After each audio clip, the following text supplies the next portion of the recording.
C'est un jour particulier pour les scientifiques mais aussi pour les astrologues. Mardi 14 juin, la est en effet de sortie.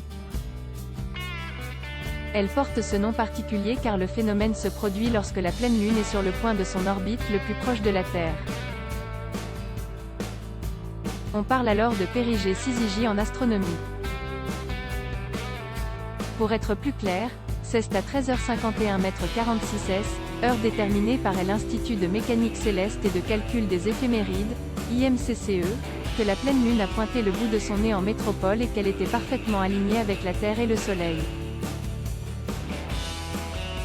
Cependant, le phénomène n'a pu être que très peu observable. Il faut donc attendre la tombée de la nuit pour remarquer que la Lune sera plus grosse de 14% et plus lumineuse de 30% selon l'internaute. Dès 22h36, il sera ainsi possible de l'observer dans sa phase décédente mais la Lune ne sera plus pleine à 100% jusqu'à son heure de coucher à 6h08. Superlune, c'est signe astro-avantagé lorsque la Lune est pleine et, ou proche de la Terre, cela a des impacts certains sur les marées, l'humeur et le sommeil. En fonction de votre signe astrologique, il peut aussi y avoir des avantages comme des inconvénients. Lors de ce phénomène aussi appelé superlune des fraises, c'est l'occasion d'opérer un voyage introspectif.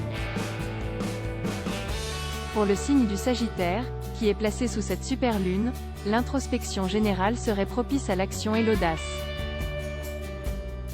Selon l'astrologue Marc Angel, vous assisterez à une véritable prise de conscience sur la durée avec des projets réalistes et construits.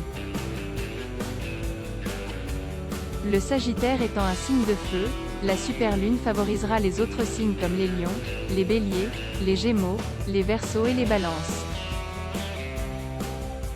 Il s'agira pour vous de ressentir un élan d'émancipation, de réfléchir à ce qu'il faut laisser derrière vous pour accueillir de nouvelles aventures. Une exploration chez les autres mais aussi bien en votre fort intérieur pour favoriser l'épanouissement. En revanche, les signes de terre et d'eau, les taureaux, les cancers, les vierges, les capricornes, les poissons et les scorpions, vont rencontrer quelques tensions, mais qui s'avéreront bénéfiques sur le long terme. Ce sera l'occasion pour vous de faire de l'ordre dans tous les domaines de votre vie et de vous remettre en question. Superlune, quand sera la prochaine? Une autre superlune sera prévue pour cette année.